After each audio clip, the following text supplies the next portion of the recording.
Now, I know we typically end these episodes now with me asking you a question in a big segment we call Ask Andrew, but I have a quick question for you here. I got another one for you at the end of the episode, but we've been having a lot of rain down here in Houston, and it got me thinking, and I realized I don't own an umbrella. I don't know if I've ever owned an umbrella as an adult. I remember purchasing one literally when I was in college because I thought it was cool. It was from an art supply store, and it was Starry Night on the umbrella, which I thought was neat. It's the only time in my life I ever remember ever buying an umbrella. I don't even remember if I ever actually used it. But well, before I continue, just do you own an umbrella? Yeah, in the loosest sense of the term. Like you could find one in your house? Yes. Okay. Do you ever use it? No. See, me neither. And like even when it's raining and I gotta park at, say, the grocery store and run inside, I'm not like, man, I wish I had an umbrella. Because I know how cumbersome and annoying it would be to shake it off inside and then have it dripping everywhere and find a place for it in my car. Like the 8 seconds that I'm outside just doesn't seem worth purchasing this item to, keep my upper body dry. You know what I mean? Yeah, and the issue, like what I run into is like this actually just happened the other day. So what I actually bought is every year my company gives us a bunch of money to like buy new uniform items. But the problem is like I don't need more uniform items. I have enough. So usually I just look at like the weird ancillary sections. So like I have luggage with my company's logo on it because it's in our company store and you can spend your spend your money on it. And I was kind of like, that's wild. But this year they had this nice like North Face all weather like specific like rain jacket essentially. And I was like, oh, that'd probably be a nice thing to have. Like my brain being like a rain jacket, an actual thing to wear when it's raining versus like an umbrella or something. That'd be a nice idea. And like it's North Face, so it's probably going to be high quality. And I was like, all right. And then there was a day that it rained and I went, aha, I will wear my new rain jacket. And I wore it out. I had to get out of the car briefly. The entire lower half of my body still got wet. Right. As it would, even if you had an umbrella. And then when I got to work and I took it off, I realized now I just had this like sopping wet jacket that, to its credit, did keep my upper body dry. But now I was like, cool. Now what do I do with this whole ass jacket that's dripping wet right now? And it's basically the same problem. And I realized that we've all basically decided that momentary moisture is the preferable option to carrying around a waterproof device. Yeah. That doesn't actually fully keep you dry. That's where I'm at. I struggle to think of a scenario where, I mean, I guess you're in like a walking city, right? And you're outside for an extended period of time. Take public transit, stuff like that. Yeah. Or if you're in a movie and have to go to a funeral, you gotta have that black umbrella. Yeah, that's a scenario. But otherwise, I wonder if it's generational thing. I wonder if I could find an article that's like millennials are killing the umbrella industry. We can only hope. Yeah. Got to save our money for the avocados and iPhone stuff, you know? Best not to think about it too much. All right. Theme song. We're not talking about the best of them. We're just talking about the rest of them. Not the worst parts, but the best parts. And the best parts we have. The best of the rest.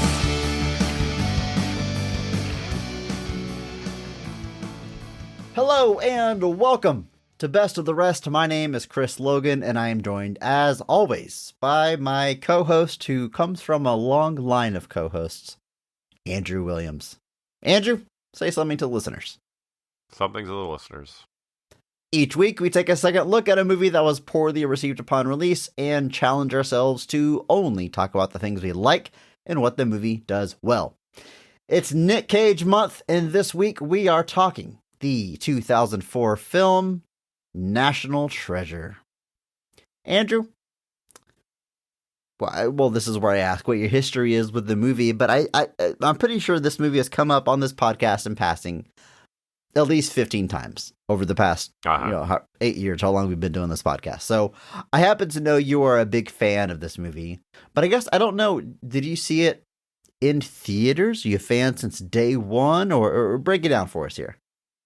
I did not see it in theaters. This would have been 2004, so I was probably like, what was this, November 04? We'll talk about that more in a minute, but like I was like senior year of high school. I'm sure that I was too cool for school to go see that weird U.S. history movie with Nic Cage, but eventually found it, I think, while I was still in college and still too cool for school, obviously. But I found it in like the late aughts, and my mom was a big fan, and there was something I did in one of my college projects that reminded her of a scene from the sequel. But I think my real bond with this movie kind of came from the fact that while I was working for Men's Warehouse, it felt like every time I had to drive to Dallas to visit our backup site, this was on HBO. Every time. Every time. I would go to that hotel, I would drop my stuff, I would turn on the TV, and I would wait, and lo and behold, National Treasure was on. It was either National Treasure or Friday Night Lights, one of the two. Usually both at some point. But so I ended up just sitting and watching National Treasure a lot. Real quick, do you also have a fondness and attachment to Friday Night Lights? Only in the sense that, like, if it's on, I will sit and watch it, but not to the level of National Treasure. Probably because football just doesn't hit for me quite as much, despite growing up in Texas. But it doesn't hit for you as much as historical fiction hits for you? Yeah. Historical fiction with deep-seated mysteries and, clues and whatnot. But I ended up watching it a lot there, and then, like, it's a go-to for me all the time now. Like, I watch it endlessly because, I don't know, probably now it's more like wishful thinking of, like, oh, remember when it was like this. Remember when people viewed the United States like this. But there's something about it that's a big comfort spot for me. Like, genuinely, like, if I'm sick or if I'm not feeling well or if I just need to sit and, like, detach, I'm going to go watch Nic Cage steal the Declaration of Independence. For good. You know, he's not doing it for bad reasons. But I could just come back to this all the time. And it is satisfying. It is comforting. It is something that I can always go back to. So it's not a theaters thing, but it definitely has become one of those things that, like, I think I own it physically, even though it's not on 4K. I think I'm pretty sure I still have it on Blu-ray, because even when I was, like, downsizing all my physical stuff, I was like, can't get rid of this. Can't not have these. This is important. Is there a bad reason to steal the Declaration of Independence? Or I guess, let me rephrase that. What would be the nefarious reason? Chris, you just watched a movie about somebody with a bad reason. Well, they had the same reason. They both wanted the same thing. No. To get to the treasure. For different reasons. What? Nic Cage doesn't want the treasure for himself, man. He just wants to know it's there. It's the difference. Okay. He just wanted to know that it is real and it exists to prove his family wasn't crazy. He wants the legends to be true. That's what Nic Cage's motivation is, and obviously he gets a much more real reason to find it, which is to stop this other guy from stealing it. And the other guy wants to find it to steal it, which is bad. No, he wants to find. He still wants to get to the treasure. Okay, so he wants to find the treasure to keep the treasure for himself, which is bad. That's Cage bad. Wants to return it to the world. Would it be bad to find that? Well, I'm getting ahead of ourselves, so we'll have this conversation later. I'm starting to wonder if the villain's really a villain, but my history with the movie is I've never seen it. I did not see it when it was out. I watched it yesterday. Thank you. Actually, the past 2 days. I think I broke this one up in 2 parts because it is pretty lengthy. But 2007, senior year of high school. Or, excuse me, 2004. I was not a senior. I was in high school. But at any rate, I guess Too Cool for School. You know, it's just a big Disney family film, and I'm watching my Quentin Tarantino or 70s drama. You know, I'm getting into cinema, man, in high school, and which is weird because what year is Pirates of the Caribbean? It's like the same year, right? Or maybe a couple years before this. It was Maybe like the 02. year before. Because I saw that in Great theaters and I question. loved it, but you know, it had Johnny Depp, I cool had Johnny alternative Depp, actor. man. Yeah, difference. But no, I didn't see it, and I kind of felt like in my brain I knew what to expect from it, and it just didn't go something for me. I'm not a big, well, I would say I'm not a big historical fiction guy. I'm just not a big history guy. I've never really been a fan of learning history or experience. It didn't speak to me. Let me just put it that way.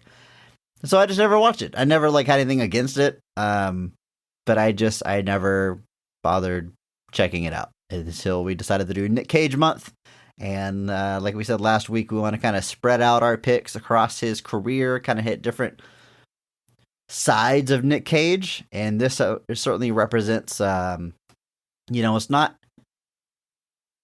quite action star than Nic Cage the same way like Con Air or Face Off is, but it's definitely movie star Nic Cage. I mean, this is like a family friendly action romp, big budget that he's front and center, and kind of towards the end of that era, but we can speak more on that later. But hey, I've finally seen the movie. Before we dive into it though, let's set the stage here. This movie is released November 19th, 2004. Now I'm surprised by this. I thought for sure this was a summer film, but they're going for the family holiday weekends. It's made on a budget of $100 million. Nice big budget. At the box office, it brings in $347.5 million. It's a hit. That's a good return. This is kind of before the days of where regularly hitting billion-dollar box offices. And I don't even know if this did come on the era where we release everything in China, if this movie would have played well in China anyway. Critically, it's not well received. Like I think this is, even to say mixed would be kind of pushing it. It holds a 46% critic score on Rotten Tomatoes, right below 50%, and that's based on 177 reviews. It's a pretty big sample size. I know whenever we released our lineup for Nic Cage month in our Discord, a few people were surprised this one was on there because it was a hit. It's well liked by and large. The audience score is much higher. In fact, I don't know if I've heard people talk about not liking this movie. You know, anybody that have heard talk about it, especially you and your family, really like it. And that's kind of what I heard. But you look at that critic score, there's really no way around it. They just were not impressed by this effort. I mean, you could nicely say that it's down the middle. I mean, it's 46%. That means 46% of critics liked it, but it also means 54 didn't. But it's pretty close to say that the reception is mixed. Generally speaking, it sounds like, people liked the action, they liked the performances, but people kind of thought the plot was a little what's the nice way of putting it? Convenient, I guess, maybe. This is certainly a movie that relies on a lot of very specific things happening in a very specific way at very specific times, but it's hardly the only movie guilty of that. But yeah, I've known that it had a rotten reception. Like that's been in my brain, and maybe one example of just me always sitting back and going like, huh, critics, am I right? But I don't do that because that's dumb, folks. There's no requirement that the critics have to think exactly like you do, man. But it's also, again, 46% of critics agree with you if you like this. So maybe think of it that way next time. But it's always been interesting to me that it feels like one of those movies that like its audience knows what it is to a degree. They accept the movie as it is. They're not expecting this to be like, not that I'm somebody that says, hey, turn your brain off or lower your expectations, but like if there's plot contrivances, it just doesn't particularly bother anybody. I've never really thought the plot's any more or less ridiculous than any other movie of a similar vein of this regard, but it's definitely not something where you can say that the critics' response was overwhelming. It wasn't. The audience score, like you said, is much higher. So it's at 76%, based off of over 250,000 reviews. So obviously fans flock to this movie a lot more. But then, like you said, that box office, $100 million, $350 million worldwide. That's a hit, man. That's money. The movie is written by, well, a lot of people take a pass at this, but our credited writers are Jim Koof, who initially develops the script. Now, the man's been working steady in Hollywood for a long time. A lot of movies I wasn't super familiar with, but a few that I was. Before this, he wrote Operation Dumbo Drop and Rush Hour. Of course, the second one being a huge hit. Yeah, Operation Dumbo Drop, I remember, like, from the box office shelves, but was not a hit movie. But I just feel like anybody of a certain age is going to remember that one. It's in the mid-90s, man. All you really had to do was just throw your movie onto syndication, and like, you think about the movies that were released in the 90s that would be like, would like vanish today. Like, so many, like a movie like Operation Dumbo Drop, if it genuinely came out today, would disappear so fast, no matter who was in it. But Little back Giants. in the day, like, you throw that movie onto rental shelves, you throw that movie onto syndication, boom. Like, you like you said, it's been talked about endlessly that, like, back in the 80s, 70s, 80s, 90s, especially when home video became a thing, your theatrical release was just part one of making money. And then there was like 2 or 3 more parts that came after it. So there was not this end-all be-all focus on the box office. In as much as, like, you know, you would see movies get sequels that had maybe slimmer successes than they do today, because between the theatrical and the home video and the syndication, turns out it's pretty easy for something to make its money back and be profitable when you can keep bringing in that money repeatedly. But yeah, it's wild to think about now. We also have writing credits from Cormac and Marianne Wibberley, a husband and wife writing team. They're responsible for movies like The Sixth Day, that Arnold Schwarzenegger movie from the 90s, I Spy, I almost called it a remake, I guess not the movie adaptation of the old TV show, and The Shaggy Dog with Tim Allen, responsible for the most terrifying movie poster of all time. Oh, God. And they do come back to work on the streaming show, National Treasure Edge of History, which came out in 2022. And they also do writing on the sequel as well. The sequel film, not just the sequel show. But, yeah, it looks a little bit like they got into that Disney circle there for a while. Obviously, both the National Treasure, Shaggy Dog, G-Force, which was that weird secret agent gerbil movie that, woof. I think Zach Galifianakis does a voice in that. Yeah, so does Nicolas Cage, so does Will Arnett, so does Bill Nighy. It's oh my God. It's oddly stacked. Anyway, generally speaking, all just kind of journeyman writers working on this. Do we need to do a rodent month, Andrew? G-Force, Alvin and the Chipmunks. Please don't. I'm begging you. But there's a few other people that supposedly took a pass at this script in various forms. Ted Elliott, who was a writer on a bunch of the Pirates of the Caribbean movies, supposedly did a uncredited rewrite. Like you said, there was apparently like 9 different writers at some point, including the director himself. We'll talk about in a minute. Yeah, just a lot of hands in this script, but ultimately, Jim Koof and the Wibberleys are the only ones that ultimately get credit for it. So that means we got some pretty heavy departures, or at least not enough contributions from everybody else. But yeah. And our director, John Turteltaub. What a career trajectory here. This man directs arguably the best kids as ninjas movie of the 90s, called Three Ninjas. Andrew's making a face that he disagrees with that. I don't know what movie he could possibly be thinking of that he thinks is better than Three Ninjas. Afterwards, he directs... Are teenagers not kids, Chris? Are teenagers not kids? Oh. Well, I really put See what I the just foot did in my there? mouth. And that didn't There, go the way didn't you I? thought it was, did it? It did not. Did it now? Oh. I guess them being human was implied, but that's That on just me. That seems one's pretty on me. speciesist of you. So, Fair enough.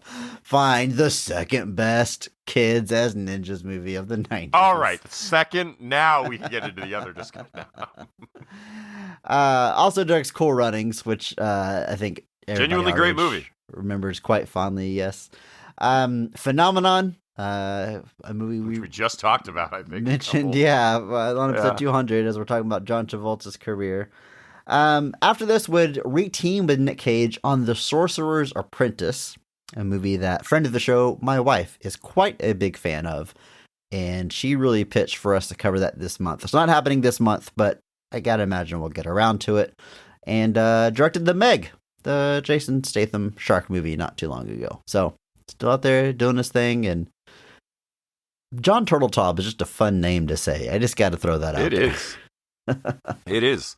Like you said, quite an interesting career of some stuff I know, some stuff I don't know. While You Were Sleeping in there too, the romantic comedy with Sandra Bullock and Bill Pullman.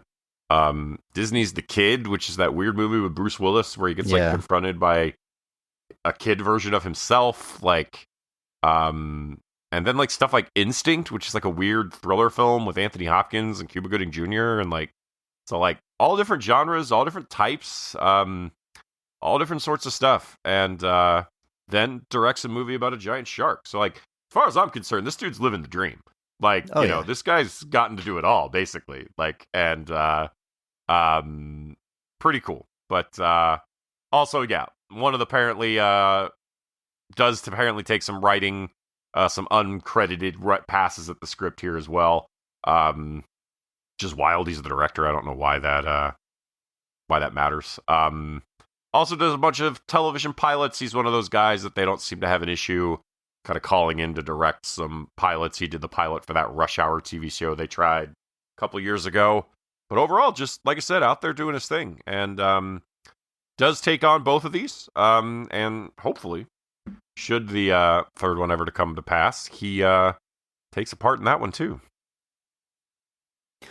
Well, Andrew, nothing to do now except jump in to this movie, talk about the cast and our favorite scenes, everything we like about National Treasure.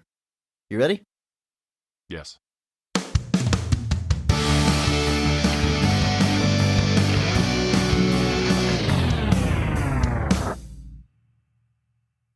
Benjamin Franklin Gates comes from a long line of historians that believe America's founding fathers were members of a secret organization responsible for hiding the largest treasure in the world and left secret clues behind that would lead to the treasure's resting place. Because of these beliefs, the Gates family are outcasts in the historical community. But just as Ben is closing in on the final clues of the treasure hunt, he is betrayed by a member of his team who seeks to finish the mission on his own and keep the treasure for himself. The next piece of the puzzle is hidden on the back of the Declaration of Independence. And so, to protect the historical document, Benjamin Franklin Gates must steal it. And then there's like another hour and 45 minutes in the movie. Right. I think that sets everything into motion, and the rest of it is just finishing the treasure hunt. It's a cat and mouse thing. You get it. I mean, you get it. I think that's enough. I will say, not to show my hands too early here.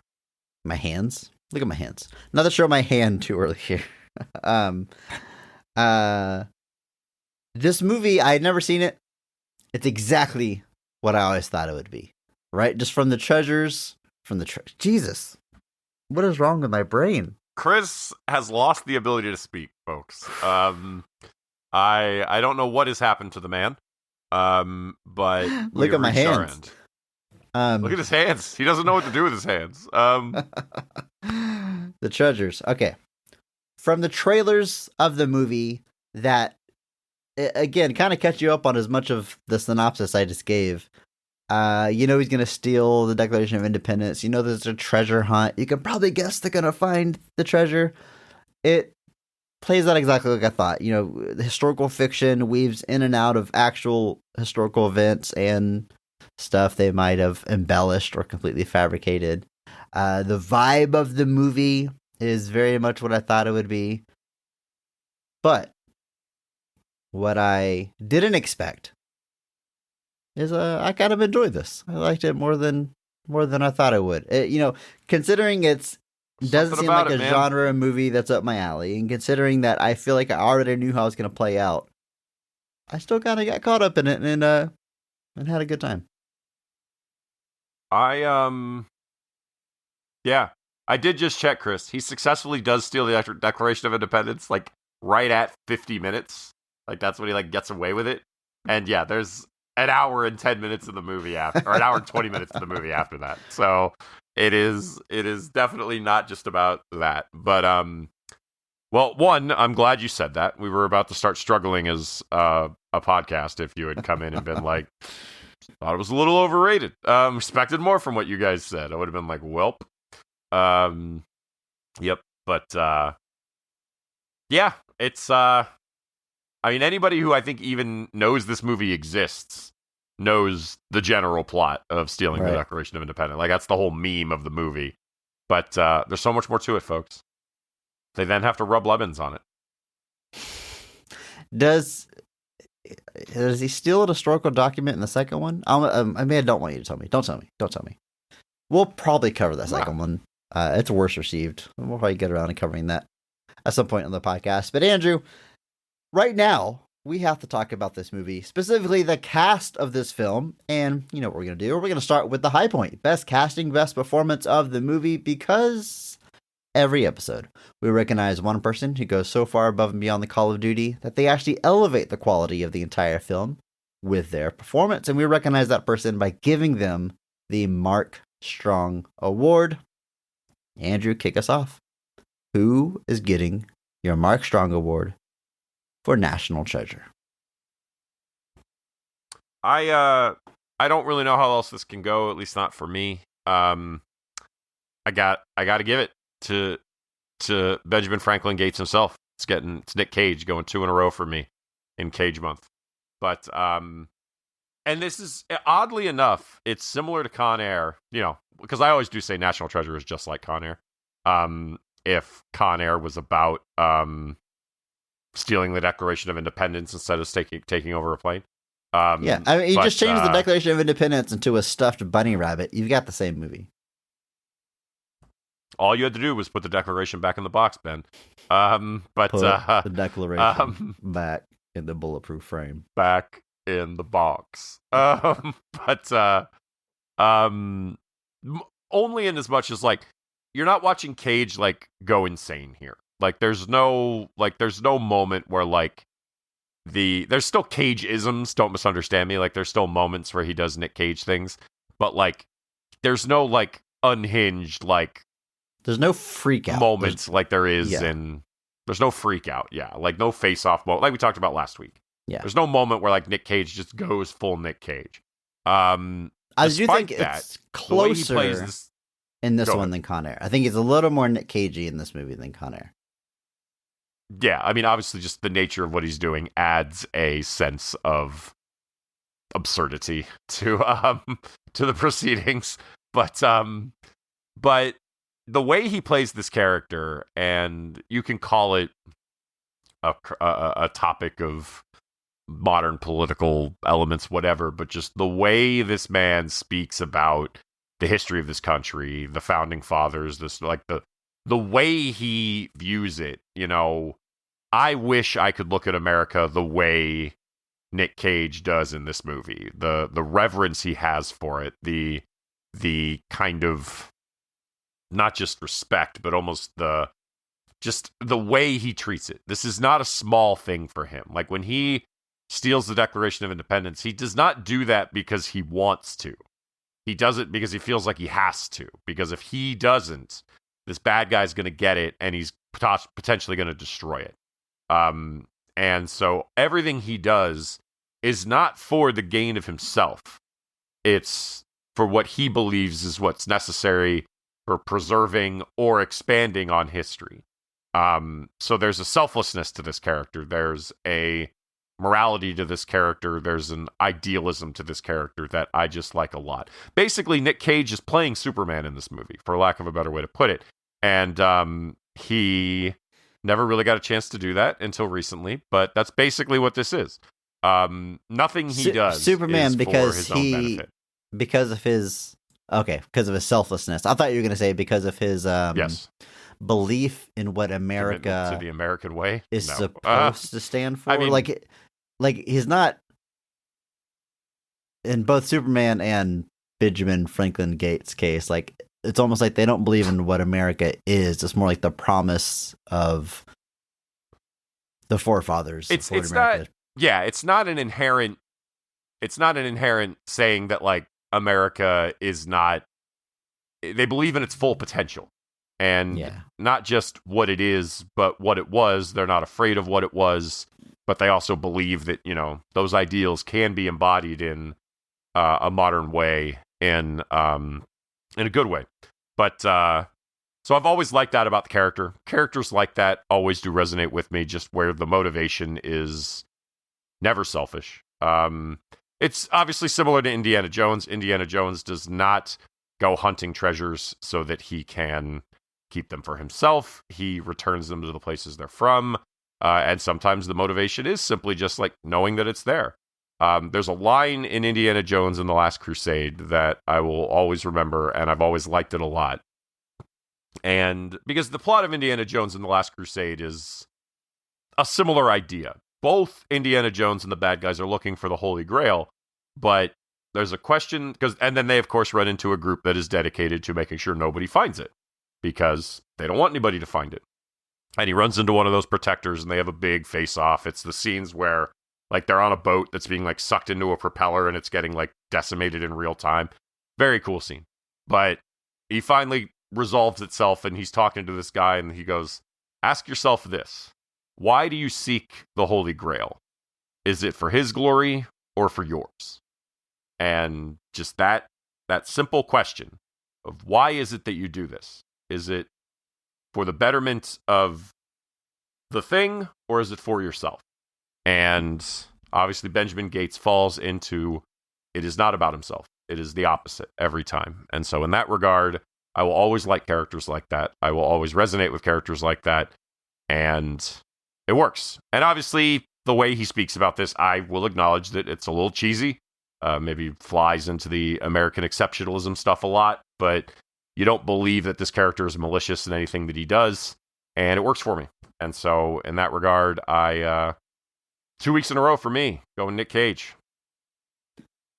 It's a good pick, Andrew. And after not giving the Mark Strong Award to Nic Cage last week, I've got to join you on the Cage train this week and also give my Mark Strong Award to one Nicolas Cage. On the one hand, how could you not? I mean, there's four or five people that have like enough kind of screen time to really win you over and vie for that award. But it's all about Cage. Like I said, he's a little bit more Nic Cagey, a little bit more Nic Cage isms are coming through in this movie than we saw the more reserved Nic Cage of last week, and it's just enough to I talked earlier about how I kind of felt this movie would be like I knew exactly what it would be, family friendly Disney romp adventure or whatever. Casting of Nic Cage does like just enough to give this movie its personality, and I don't know if edge is the right word. He's not necessarily making it edgy, but he's always going to make interesting choices and kind of keep this from being too by the numbers and too routine. Yeah. So I think it's very smart casting. It's wild because like I can't imagine Nic Cage being cast on a role like this now. We've talked so much already about how his career has evolved and his place in Hollywood or whatever, and this just isn't the role or place that he occupies anymore. But I will say, to make the joke that Nicolas Cage himself is a national treasure, I do think that's true now. I don't know if he had that reverence in 2004. In 2004, he was kind of he was a movie star. He was well liked, but a national treasure. I mean, this is definitely inching towards the period where people are starting to get sick of Nic Cage being a leading man. You know what I mean? So like whereas now I think he's done so much weirdo gonzo stuff and been an internet meme 10 times over. I think he's kind of reached that more beloved national treasure status. Yeah, it'd be an interesting discussion. Like the cult of Cage, when does that start really? Because like we haven't hit the bottom of Cage yet, which I think is kind of when like the frenzy really starts. Like when he starts doing like the direct-to-video stuff and like he falls out of favor and starts doing a lot of like, obviously like the money problems become really apparent. That becomes like a driving thing. So like I feel like that is coming, and that's coming in like the late aughts, early 2010s. That's when I think things start to go a little wrong, and that's when I think the focus at least comes in. As opposed to now, where I think, like you said, maybe he's starting to decline in favor a little bit, but like I don't think the frenzy or the reverence is quite there yet. Now, of course, we have the villain of the piece, Sean Bean, alum of the show. Sean Bean, as we discussed him previously, and when we talked about Silent Hill in Video Game Month. Video Game Month 2, maybe? I don't know. We talked about Sean Bean previously. I'm a big fan. I love any time he shows up. You can throw him in as supporting good guy, as your villain, as wherever, and he's gonna make it work. He first movie I always go to when I think of him, I probably talked about this on our Silent Hill episode, is Equilibrium. He's plays a pretty big role in the first like quarter of that movie that has always stuck with me. He recites a poem that I always really enjoy. Equilibrium. We got to cover that on this podcast, so I'll get to talk about that some more one day. But he's good. I mean, he looks like a bad guy. He's got that energy. He's got that look. Here especially, he's got the long kind of slicked back hair. You know, he's not. We don't immediately know he's a villain in the beginning, but you can kind of pick up on that energy even before he double crosses Benjamin Gates in the first act of the movie. But it's like the first 5 minutes of the movie. It's pretty early. But yeah, Sean Bean always kills it. This is no exception. He's a guy that's easy to take for granted because he's just so effortlessly good at what he does. Yeah, and like here he knows what's being asked of him here. Like he knows what the expectation is. Like, and there's not a lot of deep motivation given to this character either. So that Sean Bean is adept at that as well, kind of coming in and just creating a presence that is threatening, and he does a good job with that. And here he creates the appropriate amount of menace to pass that through. So yeah, it's Sean Bean in this one. Ed Harris sits in this spot in the sequel, so this franchise is pretty good at pulling in those real good actors that can get that unsettling presence going if they have to. Diane Kruger plays Dr. Abigail Chase. A. Chase is her name. Get it, Andrew? She is the sort of pseudo protector of Declaration of Independence, kind of the role she gets put into, but then she ends up joining our team of heroes when she realizes that their heart is indeed in the right place. And she's also a romantic interest for Benjamin Franklin Gates, which that kind of just happens at the end of this movie. I guess we'll get around to talking about that. Yeah, there's a little bit, but yeah, I do like that the character, at least, that it's not just here. She obviously has knowledge that becomes important throughout the course of the film.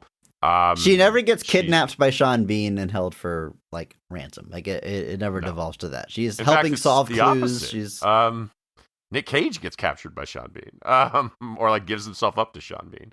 But it's anyway, no, like so she becomes an asset. She becomes a resource, especially post sealing of the Declaration. That's when she kind of enters the group. But it's always wild to me that this is not just before Inglourious Bastards. It's 5 years before Inglourious Bastards, which it just feels like that this movie should definitely be after it. I don't know why, but anyway, I think she's good here. Yeah, they do. There's a few scenes where they're playing a little coy back and forth, but then at the end, yeah, it just kind of boom, it's a thing. Not given a lot of attention, which I also just kind of appreciate. Doesn't make it into a big thing, I guess. Doesn't make it like some dramatic hinging point of the plot, the will they, won't they. But you're not asking will they, won't they, and then the answer is just yes, will they. The answer is yes. You weren't asking, but they gave you the answer anyway. But yeah, I like the performance. I like the character has something to do. I like that they have knowledge, they have agency, they have their own thing. So I like that about it. You mentioned this is 5 years before Inglourious Basterds, which is, one of her most prominent roles. It's the same year she is in a movie called Troy, where she plays a character named Helen, aka the most beautiful woman in the world. So pretty good. I was going to say, what are you implying here, Chris? Did you say that's bad casting? No, not quite the opposite. I mean, she is an attractive lady, and her you lean into the camera. No, I'm not going to get us canceled, Andrew. Don't worry. I just think canceled on this edited podcast. That's a pretty. This is live. We're live, pal. The podcast version, half the brain that you do.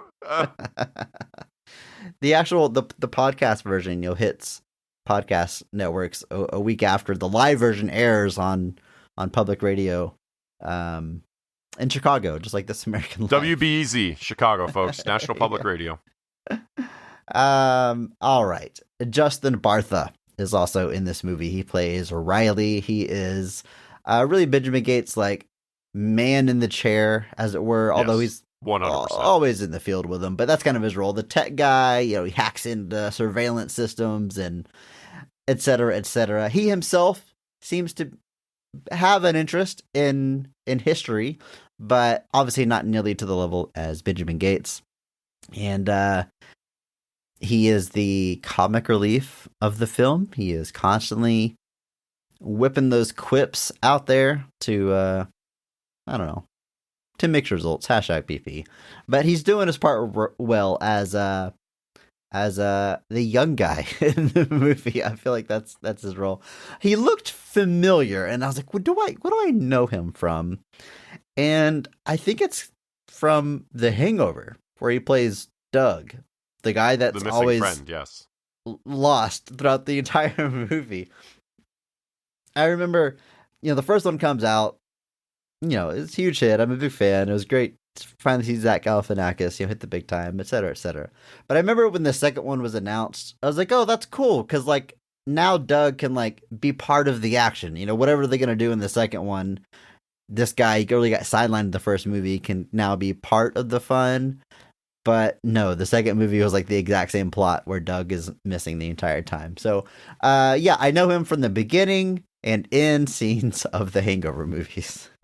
I've never seen Hangover 3, so I have no idea if he actually finally takes part in the action. But given the casting list here and that he's halfway through it, I'm guessing not. I will admit, Justin Bartha's character is he plays a very specific role here, which is like he's designed to be the technological edge. He's the one that's got all the technology. Like when they go and steal the Declaration, he's the guy sitting in the van that has all the technology. In the sequel, he does similar things.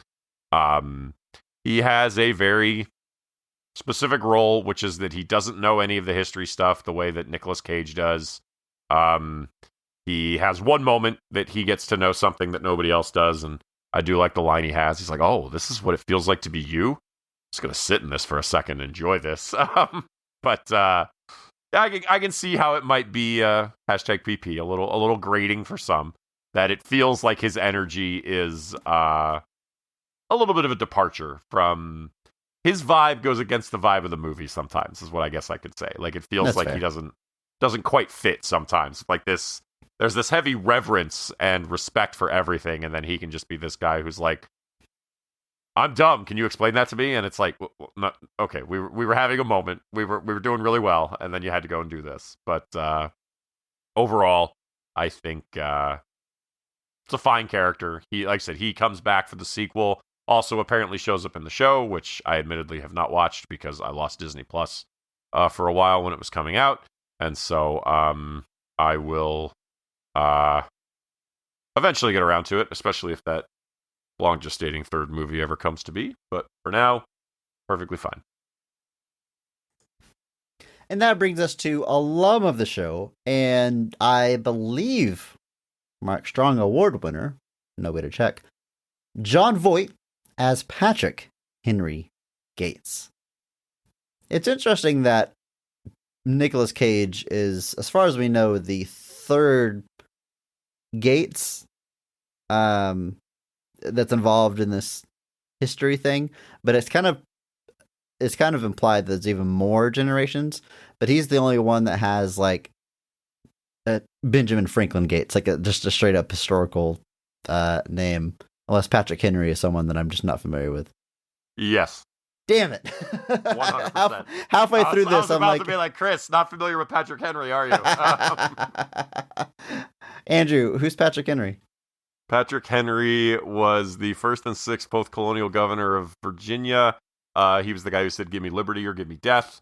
He was a founding father. Did I mention that I don't like history? Did I say that already in this podcast? You did.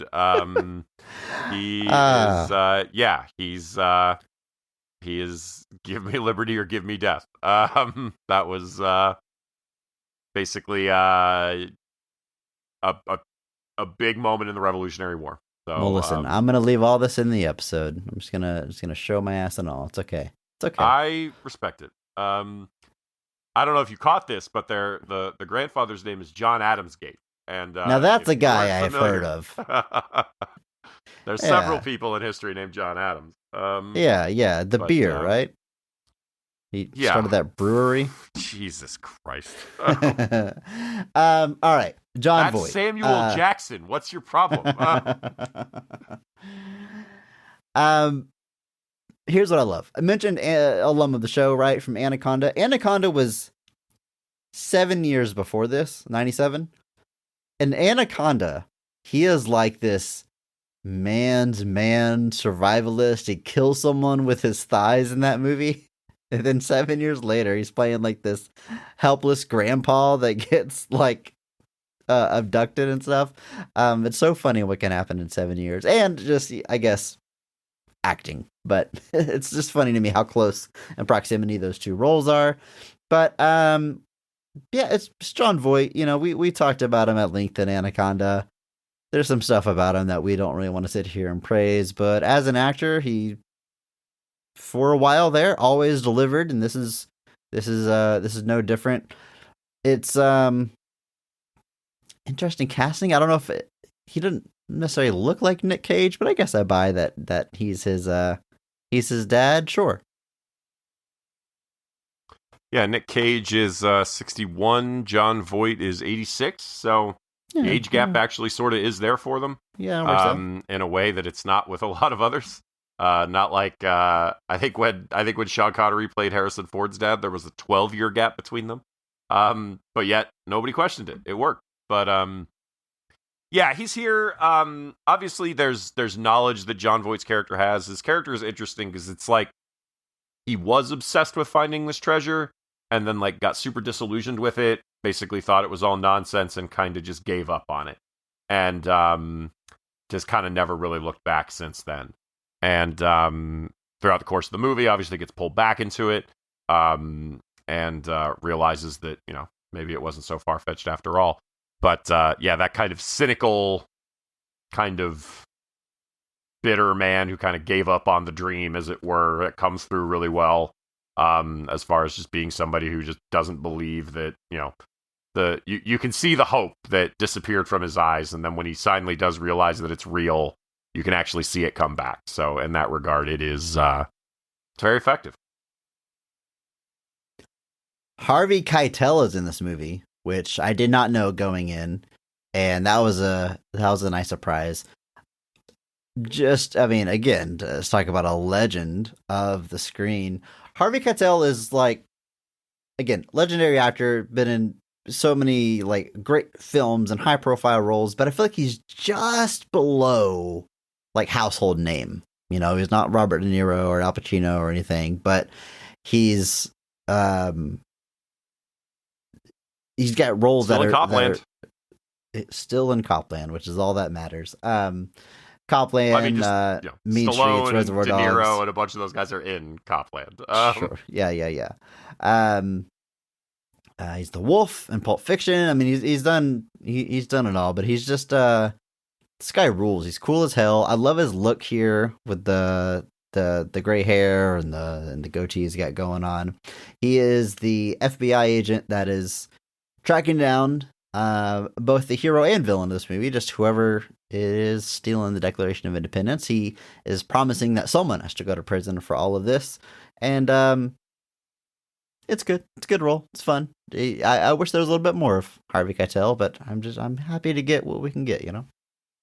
Yeah, it's an interesting little role because he's definitely like he's in the FBI and he kind of gets involved in this whole situation, and it's definitely implied that he knows more than he says. That obviously, like he potentially, when it comes to all this history stuff and all this Freemasons discussion, that there's a little bit more knowledge he's holding back than he's willing to reveal right now.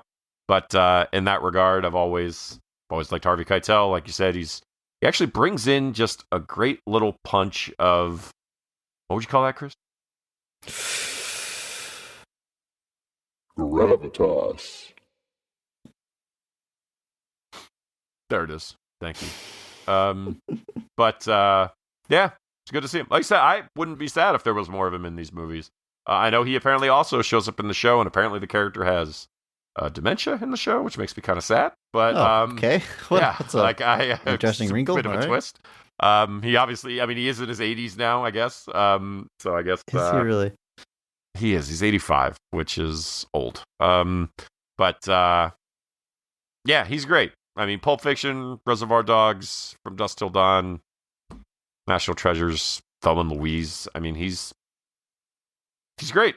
Like, he's kites, man. What are you gonna say? But he's the best.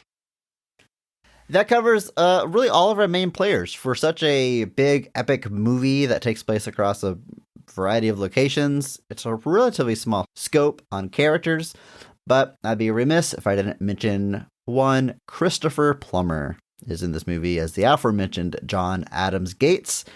Now, he's playing John Voight's dad, and I bet if you did the math on those ages, it might make a little less sense, but it's a flashback scene, so it all works out. But he just got one scene in the beginning of this movie really instilling a love and reverence of history, specifically this whole treasure hunt thing, into a young Benjamin Franklin Gates, whose dad has long since turned his back on this whole mission because of what it's done to the family name. But it is a role. I mean, look, we already did the gravitas thing, but I think that's also why he's here, because it's one scene. It's one scene role. Right, you got to have someone that can bring the punch, and Christopher Plummer always does exactly that. Yeah, he's born in 29. Voight was born in 38. So yeah, there's only a 9-year gap between them. But like you said, that flashback is to when Nic Cage's character is a kid. So in that regard, I think it does work. Have we talked about Christopher Plummer on the show before? I feel like he has to have come up. But I feel like there's no way that he hasn't. But obviously, Christopher Plummer is great. Obviously, one of his final roles, possibly his final role, was Knives Out, which we all know that I was an unabashed fan of, and I think his performance, Knives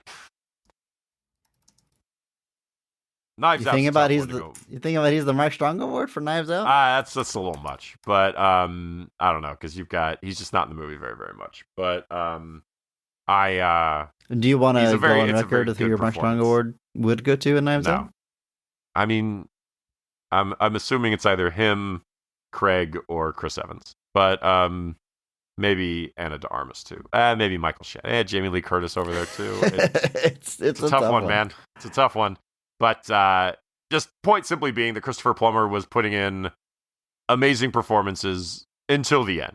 Like, was able to turn it on. Obviously, the story of, God, what was the one that he did? All the Money in the World, where he played J. Paul Getty, which was about John Paul Getty, which was about the kidnapping of John Paul Getty III, where he came in to replace Kevin Spacey, and they shot his scenes in like 9 days, and then he got nominated for an Academy Award like 2 months later.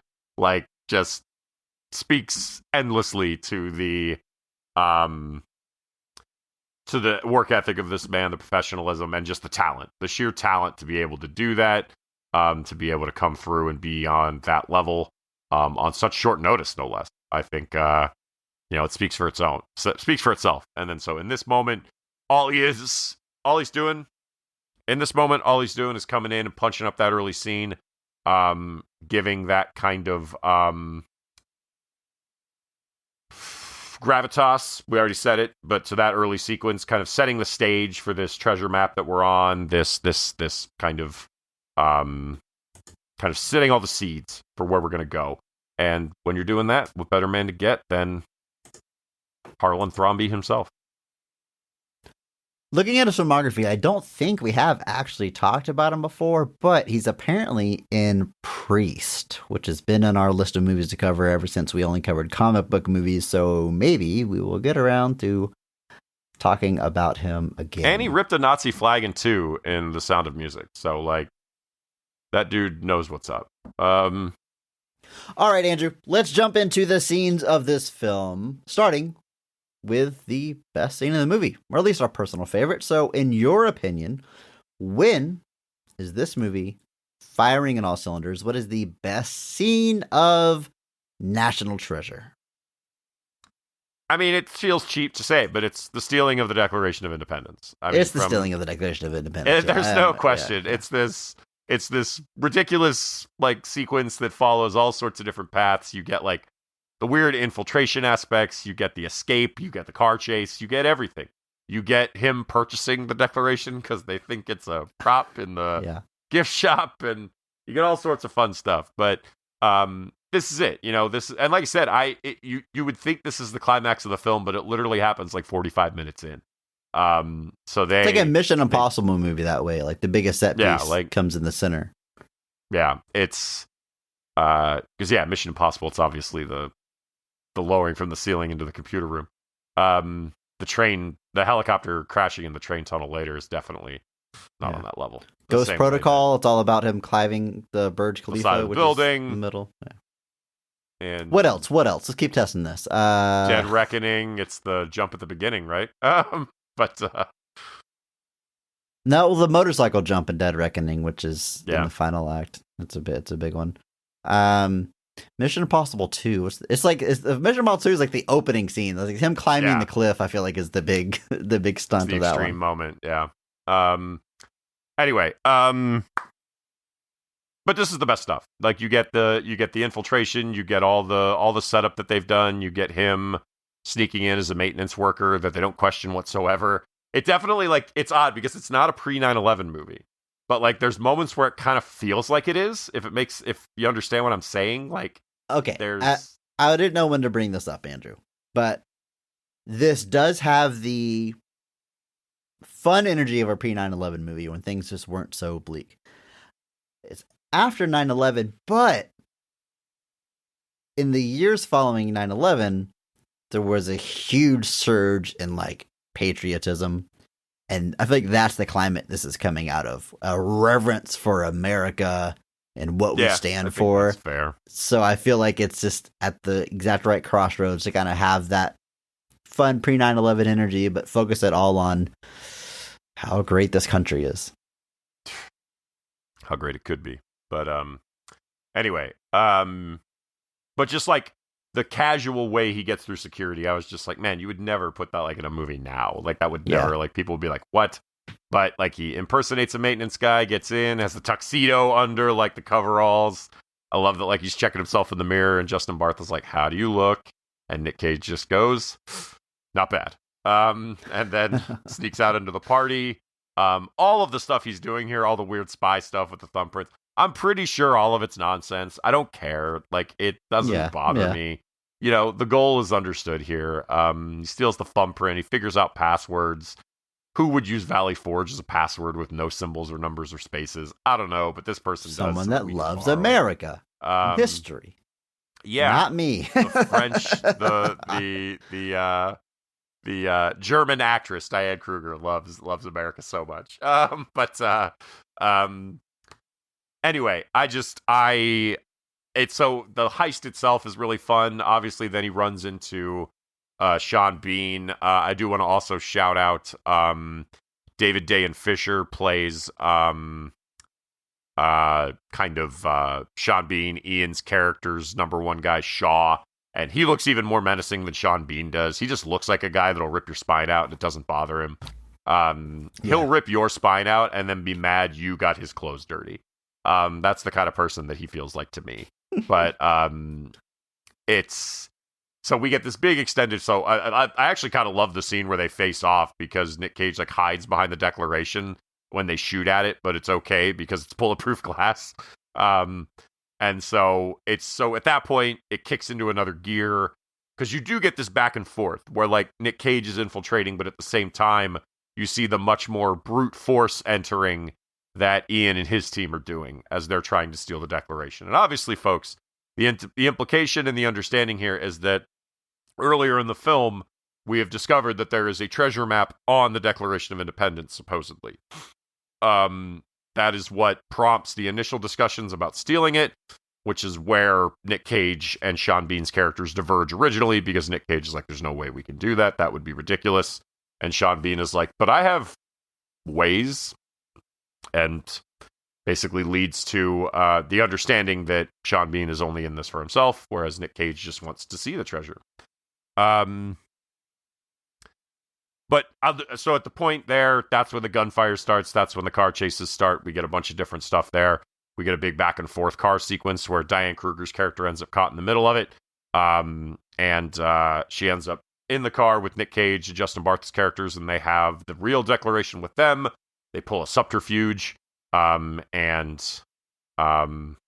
give Ian a copy, which, fun fact, folks, if you see a version of the Declaration of Independence where the ink is legible, it's not the real one. I'm glad you gave me that test, because I'm always coming across pieces of paper. I'm like, oh, is that the Declaration of Independence? Saying, but now I know how to find out. I'm just saying, if you see the Declaration of Independence somewhere and you can read it, it's not the original document. Because the ink on the original document faded like 150 years ago. Turns out ink in 1776, not designed to last. Now, when you go to DC to view the Declaration of Independence, can you see the original on display? I don't know. I know you can see like versions of it, and I know they do like and they even say in this movie, I don't think it's false that there's versions they will put up there to be like display versions that are meant to like invoke the idea. But does the Declaration of Independence the original drop at this down point just into kind an of looks underground safe on a conveyor belt? I assume that's all true. I thought this was shot on location. Yeah. You would just reveal all of that in a movie, right? You wouldn't just like make that up. Here's how you could do it. And so it's but yeah, I do believe there are different versions they cycle out and they try to keep. So there's probably reproductions of the time that they probably try to keep track of, but I've read that the original version, like the ink faded a long time ago. Anyway, the car chase is really fun. She ends up in the car with them, and that's where she gets into the case, and that's when the next hour and 20 minutes of the movie starts unfolding. But this whole weird that in 1776 they didn't have ink technology that would last 200 plus years, but the invisible ink technology of the time, and oh boy, the holographic ink they were using back in the day, that stuff lasted. Well, Chris, I don't know how to tell you this, but the movie doesn't present the original ink as fading in 200 years. So, okay. So they're clearly, Chris, I don't know if you know this, but this movie's not exactly It's playing a little fast and loose, if we're being But it's honest historical. here. It's a historical film. What are you talking about? It's historical accuracy, yes. But anyway, this is my favorite scene. This is the best scene. It's the most iconic scene. It's the best part. It's when the movie. Like, don't get me wrong, I enjoy this whole movie, but this is a blast. It's good. It's fun. I mean, you kind of covered it here, but like when he's exiting through the gift shop and the clerk sees that he has it under his jacket, she assumes it's a souvenir and makes him pay for it. And he's like fumbling to come up with the cash, ends up using his card. It's not only a funny joke, but it has a payoff because a scene later, he's able to have a souvenir. That's how he gets the idea to buy a souvenir copy, because it's probably going to come in handy during the ensuing chase, and it does. And I just love the scene where the Sean Bean's crew catches up to him in the hallway and shoots at him, and he uses the frame as a shield because it's got bulletproof glass. That's just so cool. Like, it's cool. That's I don't know how else to say it. It's really cool. Yeah, it's fun. Like, he's dressed all like James Bond and stuff. He's got his what do you think about Nic Cage's hair in this movie, Andrew? It's specific. I don't know if it's good hair, but it's something. I think it's the look he was kind of going with at the time, and it's definitely a look where you can go, the battle's been lost, bud.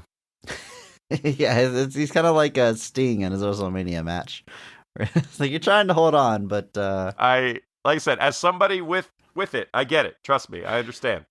The desire to hang on is proven. Every week, folks, I have to look at Chris's striking full hairline, and I get it. But yeah, this is definitely like this era of Nic Cage. Like Wicker Man, he looks pretty much the same, stuff like that. But this is just kind of what he's going for at the time. I feel like Knowing is like this hair, but like twice as long. Like it's still like the head helmet thing. Yeah, it's just the head helmet thing, the bird hair, as it were. Yes. I just watching this movie reminded me of the Nic Cage "My hair is a bird, the argument's invalid" meme. I sent it to a friend not too long ago. You did. Because of this. You sent it into the Discord, I think. Oh yeah, I did. I did drop it there too. Yeah. Okay. So there's other scenes in this movie though, Andrew. Some scenes that are also really good. We'll get to them. I just kind of want to walk you through a little bit of my notes. One thing I realize is that, like, I mean, Andrew, I assume you take notes as you watch a movie for the podcast. We've never talked about this. No, I just remember it all. You don't write anything down? I do. Not you do? Lot, okay. Though. Okay. The amount of notes I write down varies. This movie it's not a ton. Usually I'm writing down dialogue just to make sure I remember the exact line. But what kind of notes do you take, Andrew? Usually if there's a really funny line. Okay, specific lines. If there's like a plot point or something that I want to remember or some little detail, I try to work those in. I try to write them down on the back of a piece of paper in invisible ink, and that way I can reveal them later using lemon Most juice convenient or put them in the oven or something like that. Yeah, it's usually just things that I want to specifically remember to talk about. Like, generally, when I watch the movie, like, I digest the plot. I don't have a problem with any of that. Like, I'm remembering the performances. Usually, the notes are, like, details. Things where I'm like, oh, I want to remember to talk about that. And then I usually forget to talk about it anyway. But, I'm going to give you the first 3 notes that I wrote down in this movie. It kind of gives you a good idea of what I'm writing down. So the movie starts off with, Christopher Plummer, old wise guy, and imbuing a young boy with his knowledge of history and lost treasure. And my first note is, what is this? Uncharted? If you played the Uncharted games, they're very much like this. And then whenever he's telling a story and it gets to the Knights Templar, my next note is, what is this? Assassin's Creed? I don't know who these jokes are for. Like, I did not write these down to say on the podcast because I always make these notes and usually don't repeat them. But that helps me remember, I guess. And then the third note I wrote down, because in that scene, the flashback scene, John Voight shows up. And remember, he's younger here. But, well, here's my note. It says, before de-aging technology, we had wigs. It's just John Voight with longer hair. That's it. That's what makes him younger. He still looks like old It ass is. John Voight, but That he's genuinely used to be it, though, folks. You may not remember this before de-aging technology, but like a lot of foundation, makeup on the face to try to Mhm. smooth over some of the wrinkles, and a wig. That was how you made someone younger. I think Rob Zombie's Halloween. I think we talked about it because Yep. Andrew, who was it in the movie? I'm gonna get the name wrong. I'm not even gonna try. Malcolm McDowell. Malcolm McDowell. Okay. Well, I could have said For the love of God. Terrence Stamp. I would have Terrence. punched you through this screen. yeah, the flashback scenes there. He's got long like hippie hair. And Yeah, then he's got his normal he's short got hair. long hair that makes him younger and hipper. You know he's old and sellout now because he's got the short hair. But We've talked about how much we like Nic Cage's character, sort of reverence for America and history, and there's a line. It's going back to my notes here. I wrote down the exact line to make sure I got it right. But I didn't write down the line before it, which kind of matters. So forgive me. But he's kind of talking about his love of the Declaration and what it means to him. And Dr. Chase, Dan Kruger's character, tells him. She says, people don't really talk that way, you know? And he says, I know, but they think that way. And I was like, that's nice. That's really good. He's like, yeah, I know I'm a bit of an eccentric guy or whatever, but I'm just speaking from the heart. Like, people feel these things, but I just am wearing it on my sleeve. And like, he is sort of aware of how the way he is makes him an eccentric or an outcast, but he can't help but be that way, and it's really nice character moment that I very much enjoyed. yeah, there's a lot of stuff he says like that. There's some moments like that in the sequel where he kind of does that similar moment. He's like, nobody talks like that anymore. He kind of has this moment where he talks about the way the United States was spoken about like before the Civil War and after. And so that's kind of what I also just do like about the character, is just that there is this idealism, like I said during it before. It's not just about, it's not just about, what's written on the page. It's about what it means. It's about what it means to people, and it's about all of that too. So I've always liked that about the character. And just in this movie, there's a lot of little moments like that. Like I said, there's a moment you mentioned before. I think it was before we started recording, where he's looking at the Declaration of Independence in Independence Hall, and he like opens it up, and he has a moment where like he's like almost like overcome, and they're like, what is it? And he's like, the last time this was here is when it was signed. And it's one of those like, it's like almost like a film bro type thing of like, but like the American history version of it. Like, imagine like, like a film guy visits like a movie set, and he like stands and he's like taking it in, and he's like, in this room, this scene was shot, or these in this room, like all of these actors were present and did this thing, but for this guy, it's American history. And just to have that moment where he's like overcome with emotion over like the fact that he's in the room the Declaration of Independence was signed in, with the Declaration of Independence that hasn't been there since it was signed, like just pure nerd stuff, and that wholesomeness like comes through in the character, and I've always liked that about it too.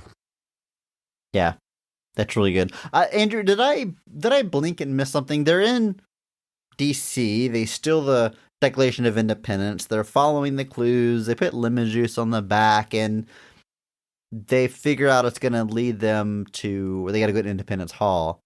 And then they're just like in Philadelphia. I feel like they just drive from DC to Philadelphia. Was there like did I miss a scene there? Well, DC to Philadelphia is like 2 hours. It's not far to drive. Okay, but so they mention needing to go to the Franklin Institute, and the Franklin Institute is in Philadelphia. So when they're looking at like the silence do good letters, like those are already in Philadelphia. So when that happens, they're already there. But yeah, so it just wasn't necessary to show them like in the van on the road stopping to get some Slim Jims. Like we can just assume they made the drive. I feel like that was a missed character moment, but yeah. Yeah, I love when a character likes a Slim Jim. Well, they steal his car. There's that sequence where they leave his house and they steal his car and like they fake tie him up and all of that. So we Yeah. do see that, and they find like the money in the pages and stuff. So there is a driving scene. What are you talking about? Oh, okay, fair enough. I guess I just didn't realize they were. It feels farther in my brain, I guess. I don't know. They do say they're driving. I think they specifically say that they're driving to the Franklin Institute. So if you don't know where that is, that wasn't meant to sound. Which, why would I? Apologize. It wasn't really meant to sound like well, if you're a dummy who doesn't know where the Franklin Institute is, but just truly, if you don't know where that is, then you would kind of blink and be like, oh, we're magically in Philadelphia. Because the truth about American history is like, it could be in DC, it could be in Philadelphia, it could be in Delaware, it could be in a bunch of places. So there's no telling where it could necessarily be. So, but yes. I do appreciate how much of this movie is shot on location. They pretty much, if it was possible to shoot on location, they did, which is really cool. And it doesn't. Well, I'm going to say something, then immediately walk it back. I say they don't like draw too much attention to it, the fact they're actually on location. But they kind of, like in DC, there's always these establishing shots, there's the Washington Monument and stuff. But when they're like inside a historical building or just somewhere local, it kind of just is. And like specifically, I actually visited Philadelphia the first time last year. A friend of the show, my wife and I went there for WrestleMania 40 and got to see the city. Nerd. Yes. And they go and I don't even remember the name of it now, but they go with this big like indoor market in Philadelphia, this popular tourist place, and there's a whole action scene in there. But again, had I not been to Philly and been there, I would have no idea they're in like a significant location. But like if you know, you know. And I think that's kind of cool. Yeah. Always a cool thing. Well, Andrew, as a movie like this goes, you know, there's all these clues that get more and more elaborate. I mentioned the holographic ink and stuff, and the glasses. I do like the line about the glasses they find, by the way, which are essentially like 3D glasses. And Diane Kruger's character is like, you know, Benjamin Franklin invented something like this, and Ben Gates is like, I think Benjamin Franklin invented this. Like, these are the ones he invented. I thought that was really funny. Like, this is and I love the moments like that throughout this movie. But yeah, it's like pretty sure he invented these. Like, it's fun stuff. Yeah. But eventually, it leads to them finding this huge underground cavernous tomb thing where, like, you knew the movie was going to end up here, right? This big space that no one's ever found before. They have to climb through a tomb to get there. Like, this is where we were heading the whole time. And it's what is there to say about this, Andrew? You're telling me Nic Cage is a good guy because the reason he steals it is just to stop a bad guy from stealing it. The bad guy was going to steal it because he wants to get the treasure. So Nic Cage wants to find this treasure, but he is not willing to cross a criminal line to do it. So, like, if Sean Bean wasn't going to steal the Declaration of Independence, that just would have been the end of it, and Ben Gates never would have found this treasure because he wasn't willing to steal it. Ben Gates, like, the beginning of the movie kind of explains it. Like, when he finds out he has to steal the Declaration of Independence, he's like, Nic Cage is like, this is a dead end then. Like, we can't do that. Like, so that would have been the end of it. Yeah, possibly. Or he would have sought a legitimate official way to get to it. But at this point, you know, because what does Ben do once he discovers the treasure and he talks to what's his face? Sandusky about it. Sadusky, not Sandusky, Sadusky. He wants it donated to museums worldwide. He wants the credit given to his family and Riley. And then he really doesn't want to go to prison. Those are his things. But that's the thing, is he finds it. Now he knows it's real. He knows the clues and the media and the witch hunt and all the stuff that they'd been doing for years. Not witch hunt, but like the goose chase, rather, they were on. All of it wasn't for nothing. His family dedicating their lives trying to find it, it wasn't for nothing. It meant something. And that is what he wants. And then he wants the treasure rather than being buried under a church in Philadelphia or wherever they're at. He wants it to be, or New York, I guess, at that point. But he wants it to be returned to the world because that's what matters to him, is that it's out there. Versus he wants it to be found and then wants the world to enjoy it. Whereas Sean Bean just wants to find it to keep it for himself and profit off of it. And then they How do would throw you in the caveat sell at a the end treasure that like that, you think? black market.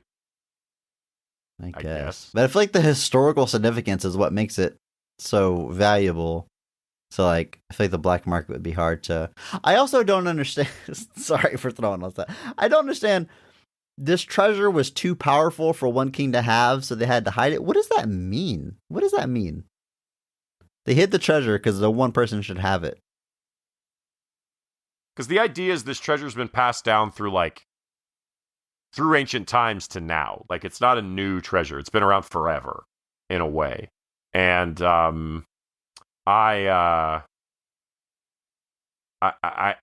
don't know what that really is, but basically, if like a king got a hold of the treasure, then he could use it to rebalance the world and fund whatever. But it feels like it was a thing where, like, it's no government that owns the treasure, and so the Freemasons are acting to a degree independent of the American government to keep this treasure hidden so that one person can't get it and use it to assert their control over the world.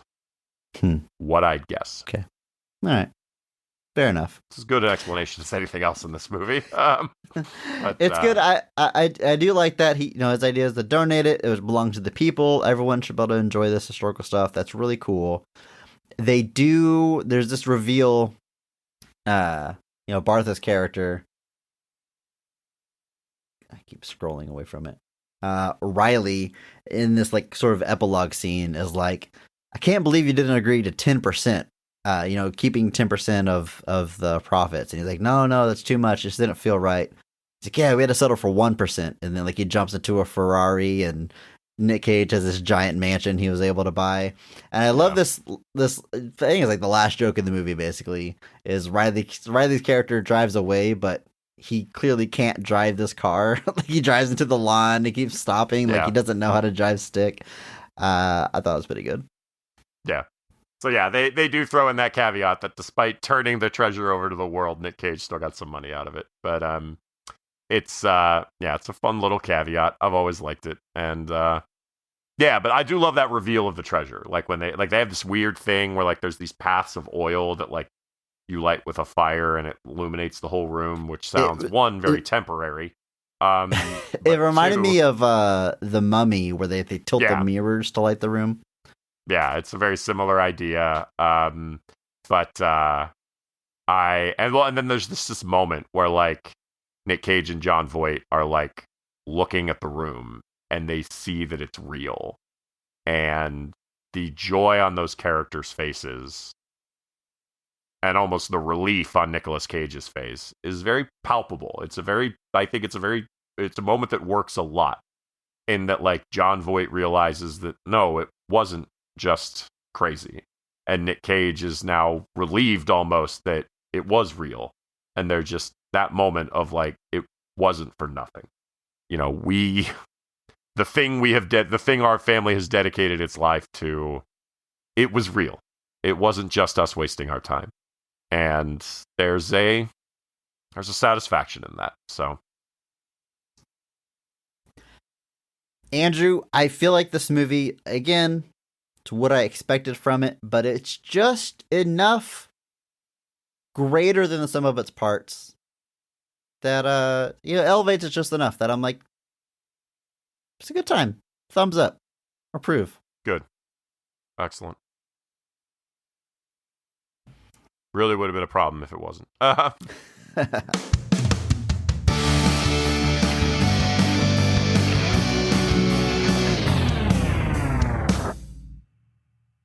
Nic Cage month, man. It's a good time. Like we've said, we're gonna bounce around a bit in this man's career, kind of get different versions of Nic Cage, different phases of Nic Cage, and next week we're throwing it back, to an earlier time, early Nic Cage. We're gonna be talking about the movie Vampire's Kiss, a movie that I have never seen before, other than GIFs on the internet. Andrew, how about you? I have seen Vampire's Kiss not in a very long time. I have seen the very iconic scene from Vampire's Kiss many times, but it has been a while since I've gone back and rewatched the whole thing. I am very excited to do so. That's next week, but right now it's time to ask Andrew. This is the part of the show where I get to ask you any question and you have to answer it contractually. You are obligated to do so. I can ask you anything I want. And this week, I wanted to bring you something. I mean, I'll be honest, Andrew, this is going to be a big one. But of course, I've got to give all. There's a lot of lore to this one. I've got to give all relevant information before I get to the question here. Now, Andrew, as you know, I have a circle of friends that I've known since middle school, some of them, high school, some of them, but like the group of your best friends, like in school, they're still my best friends. You and I met through mutual friend Doug. She's part of that circle, someone I've known since middle school. So this friend group I'm talking about here, we have this sort of lore in our group. The biggest fight we ever had as a group of friends. Something we used to do very regularly that we do less now, but occasionally is get together and play board games. Very common thing for friends to do. And on this particular occasion, we were playing Taboo, the board game Taboo. Andrew, are you familiar? Have you played Taboo? I have. Okay, so the Not in a basics while, of it, but I have. you got to get your team to guess the word on your card, but you're also given a list of words you cannot say as you're trying to give clues to get them to say the word. Those words are taboo, hence the name of the game. If you say one of those words, then the other team gets to hit a buzzer, and you're not able to get a point. They buzz if you say an illegal word. Now, Andrew, I am texting you a screenshot from the rule book of Taboo. Okay. I'm texting you I'm sending you the relevant clue that's going to be part of this. Am I settling an argument for your group? Is this what you're doing to me? Oh no. Oh god. Oh, I'm trying to present all this as neutral Chris, as possible. They're going to yell at me and it's going to be mean and I'm going to be sad. Oh god. I'm not going to tell you which side of this argument I was on, at least not right away. I'm trying to make you as neutral of a party as possible, okay? All right. So, anyway, I'm going to read it out loud because I want to Yes. make it clear for the readers what you've sent me. What you've sent me is 3, period, space, rules for clues, bold. Bullet point, no form or part of any capitalized word printed on the card may be given as a clue, full stop, space. Examples, : space. If the guess word is all caps payment, quote unquote, pay cannot be given as a clue. If drink is a taboo word, drunk cannot be given as a clue. If spaceship is the guess word, you can't use quote space or quote ship as a clue, full stop. Okay, now do you want to discuss at all your interpretation of this rule? Does it seem pretty clear to you? That seems pretty straightforward to me. If it's a compound word, you can't say one of the words that make up the compound word. Yes. And Right. if it's, you can't use a past tense or a future tense or anything of a word as well. So like if the word was run, you couldn't say ran as a word. Okay. All right. Well, I think you're ready to hear what happened, Andrew. Oh, God. The guess word, the word you're trying to get your teammate to say, was sandals. Okay? Oh, God. Sandals. The- Okay. Taboo word listed as a word you cannot say was footwear.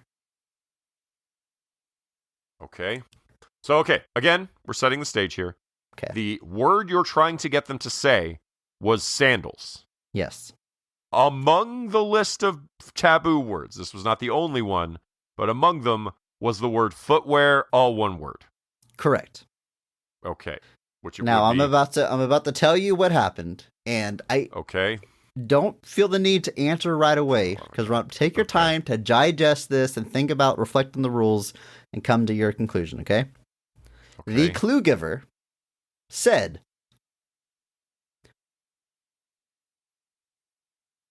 "You put these on your feet." Disqualified. And the buzzer was hit. Now, I told you to think about it, but you seem to have your mind made up. Okay. So they buzzed. The reason being, the clue giver said the word feet. Okay. Now, Andrew, Mm-hmm. you said disqualified. Do you think that should not Chris, be allowed? I'm starting to think you're on the wrong side of this. I Listen, I want to hear your thought process. Feet is a form of foot. Simple as that. Feet is the plural of foot. Why would feet not be considered a form of foot? Now, Andrew, I can't go any farther without talking about what side of this argument I am defending. Okay. Well, I've answered your question. It's a disqualification. Feet is a form of the word foot. Per the black and white text rules that you have sent me, that is a textbook. Again, clarification. Textbook disqualification. See, this is incredible to me because I look at these rules and I come to the complete opposite. To me, it's black and white, plain as day. That should not be buzzed on. Okay, Why? Why? If foot is part of it, how would feet not be a giveaway? the taboo word, the word you can't say, is footwear. Yes. Okay, now but that would also mean you could not say foot. Hang on. Correct. You can't say foot. Yes or I no? agree with that. Yes. Yes, correct. You can't say foot. So the word is footwear. Okay. Let's look at the rules. No part of any word may be given as a clue. No form or part of any word. The form is key here. I will address that. Okay? Here's how I read the rules. Can't give part of a word. If it's footwear, can't say foot, can't say wear. Just like their example of spaceship. Can't say space, can't say ship. Yes, the other form is no form of any word can be used. The example they give, if it's drink, you can't say drunk. You said run, ran. Feet is not another form of the taboo word footwear. Footwear, one word, doesn't have another form. That's simply feet. No form or part of any word printed on the card may be given as a clue. Yes. No feet form or is not a part form of any footwear. Word. And No. feet But is feet not part of is a footwear. form of foot, which is printed on the card. If footwear is not allowed, would you be able to say foot? No, because that's violating the rule. You can't say part of the taboo word. And then feet is a form of that word, is it not? Feet is a form of part of the taboo word. The taboo word, Yes. if the taboo word Thank was you. foot, Excellent.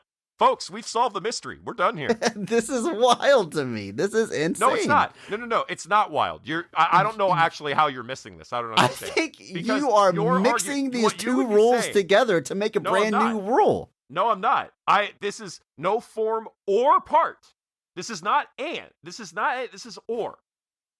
Yes, There are multiple yes. requirements that can be met here. You can't Because say your a argument form would of the essentially be taboo saying- word. You can't say part of the taboo word. Let me give you a better example. Stop. Right there. It says, if drink is a taboo word, drunk cannot be given as a clue. If I said drunks instead, would that be okay?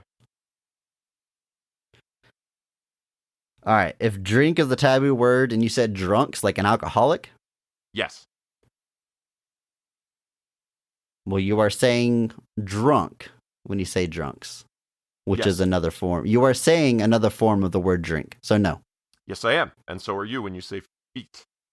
I am not saying another form of the word footwear. Footwear is one word. Yes, you are. Footwear is one word, but foot is on the card. Is the word foot on the card? Now that's interesting. That's interesting. No form or part of any word. No form or part of any word printed on the card. Foot is printed on the card.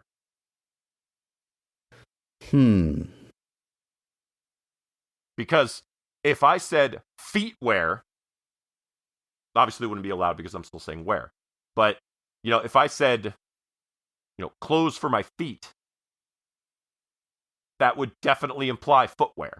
Even though I didn't say wear or foot, I still said feet. Well, yes, the whole game is you got to get around these taboo words. Like, that's fine Yes, that you're but able to give a feet clue to and that. Foot are interchangeable in that regard, and you know that. I agree with that. And if foot was the taboo word, we wouldn't be bringing this up right now. Foot is the taboo word, though.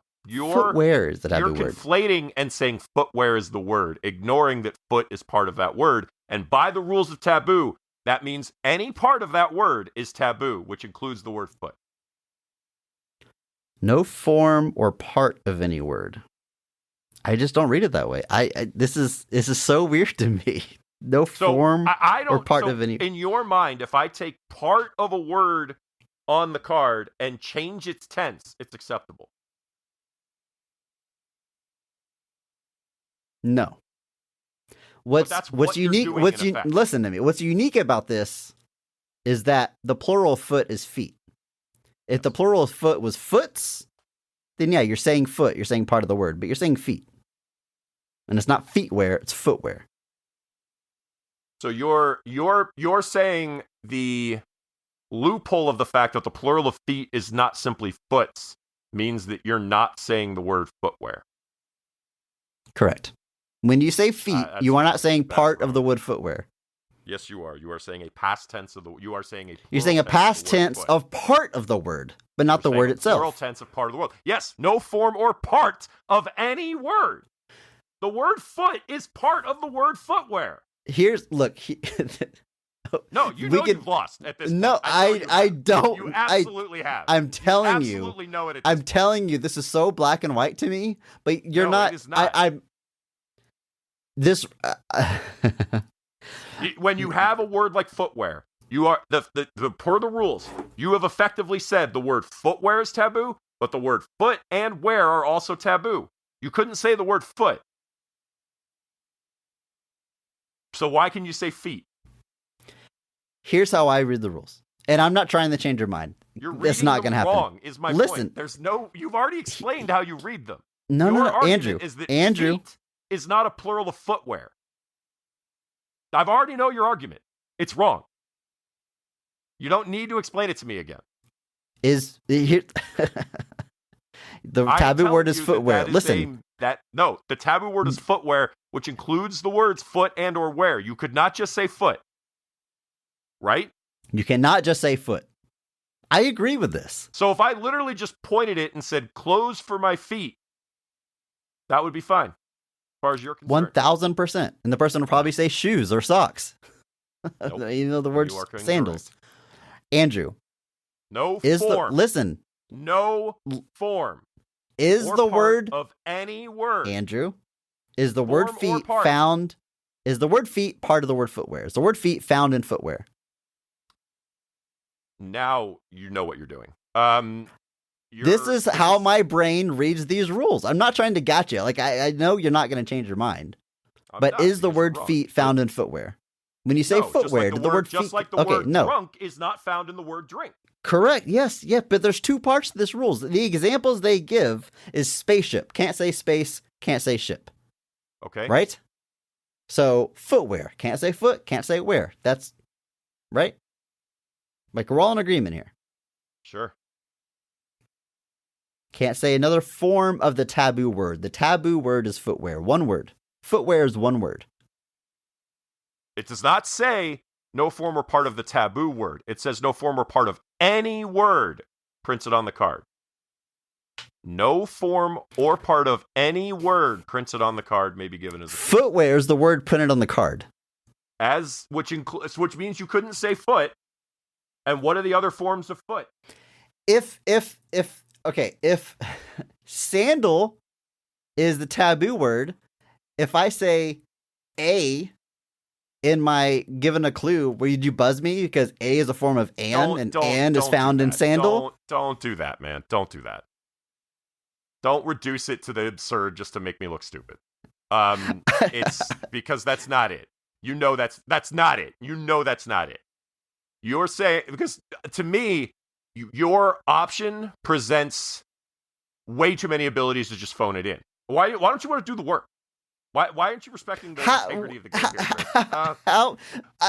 I do want to say this. I was not the one giving the clue, nor I wasn't involved in the actual thing going down. I defended my position in the ensuing fight, but it's not like I gave the clue and felt like I should have. Okay, let's follow a different example. Say the say one of the taboo words was mousetrap, and I said mice. Mice.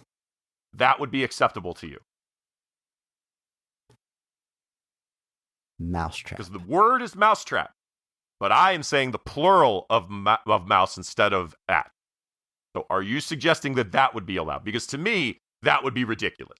To suggest that because I grammatically skirted around saying mouse to just say the plural because it's a different word, that to me doesn't, that falls under form. Feet is a form of the word foot, which is in the word footwear. Literally the first sentence. No form or part of any word printed on the card. Or part of any word. It is not saying, nowhere in the rules is it saying that feet is the same word as footwear, but part of any word. Foot is part of footwear, which means you can't use another form of it. I feel like you're mixing the two rules together to make a new word where you can't say They're not two a different rules. form. They're one rule. That's how I read this. How are they different rules?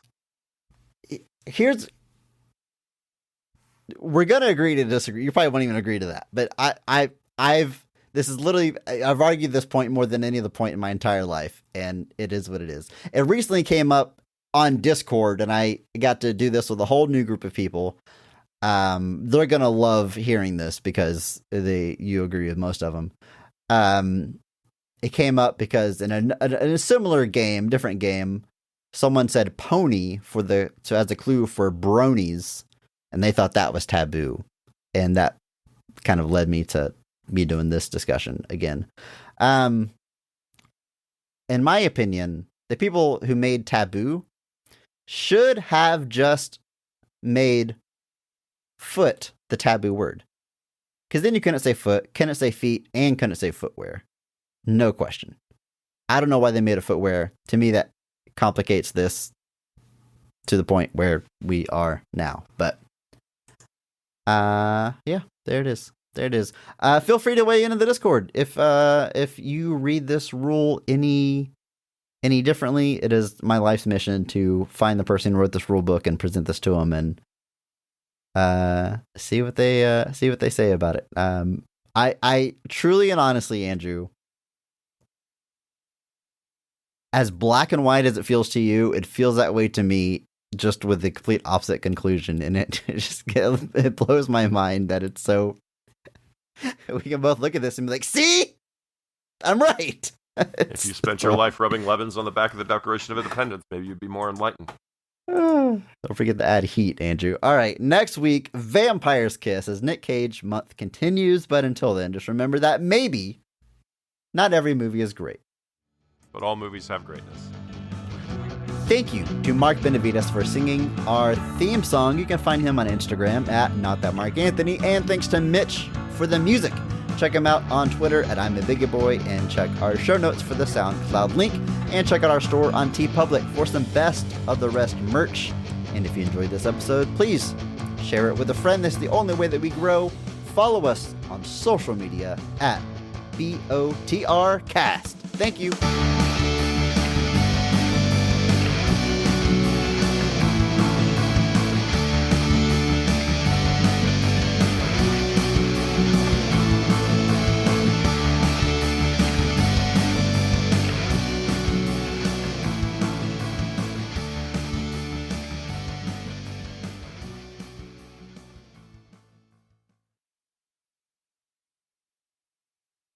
To protect the historical document, Benjamin Franklin. Flanking? Dude, did I tell you I have Caligula on the way? Speaking of Malcolm McDowell. Yeah, from Umbrella, right? Yeah. I am going to watch that once and probably never touch it again. Are you going to watch the super long, uncut, restored version or whatever? With all the porn stuff in it? Probably yeah. not. That's the whole point Maybe of that once, release. why not? You got it. Might as well do it. Lock Is it the just door, like hope nobody comes in? Is it just like you love film, you love collecting movies, this is a movie you should have on the shelf? Is that what drives you to buy it? I don't even know that I should have this. Like, I don't know that it's... You bought it. Why did you buy it? I did. Because I hate myself. I don't know. Like, no, hold on. Sorry, I had like a cold this week. I had like a fever on Wednesday night. I'm still sort of shoving it off, but which is why I'm playing hockey twice tonight to really make sure. Makes sense. But so Caligula, just because this definitely has stuff to do with National Treasure. But it's it's historical, but it's just one of those movies that has a reputation, and the fact that somebody went through all the trouble to like restore it into 4K, get all the versions collected together, just feels like that's an effort I should support. And then it's on the shelf sitting there. We are firmly in post credits territory right now, but go ahead and, because you sent me a screenshot of the order, go ahead and tell the people what else you purchased from Umbrella, which is a boutique Blu-ray label. So Umbrella is a boutique. The biggest problem with Umbrella is that they're based in Australia, so a lot of their stuff is region locked to Australia, which I'm told is not always the case. Like, even if they mark it as region B, it's not always region B. Like, if you send them a message or a comment and are like, hey, will this play in America? They usually just go, yeah, it should be fine. They apparently like lock it only in the sense that they say they have to, or they say they did. But anyway, so I've been looking at, they released this big fancy edition of Caligula, and I looked at it for a while and was kind of like, yeah, all right, but I got to kind of quantify it, because in order to get free shipping, you have to spend a lot of money. And I was kind of like, I need a few things to pile up before I can justify $30 to ship one item across the world, especially in the way everything's about to go. But that's why I prepay, folks. Get that payment in now before it gets jacked up. Good point. So I bought that. The other thing that they finally revealed that kind of made this swing a little bit more is the Fall. They are doing the Fall 4K. There will probably be some sort of 4K release in the States, but the Umbrella release is very fancy, has a lot of extras, has a lot of cool stuff that I will look at once and never touch again. So I'm very excited. But genuinely about that. Great movie. I mean, it's like a top 10 for me. I know you saw it recently and liked it a lot. That one you're buying because you like the movie. Right, and I will say I liked it. I don't know that it's something that I would watch a lot, just because it is a little heavy at times. But visually, I want to own a 4K of that, just to be able to pull that in.